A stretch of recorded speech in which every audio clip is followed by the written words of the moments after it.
जय जगन्नाथ नमस्कार Utkal blog team को स्वागत जनाई आरंभ करुचे आ गोटे नूतन ब्लॉग आपण मैंने देखिपुंत यह क्यों गच यही गछटी हूँ तुलसी गछ।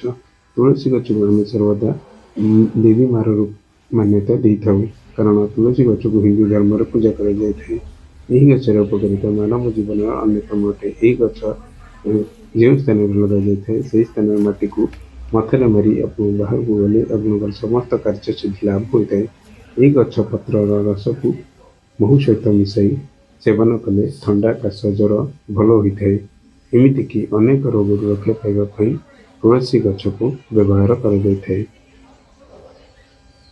भिडटी केमती लगे आप कमेंट माध्यम जनइबे। जय जगन्नाथ।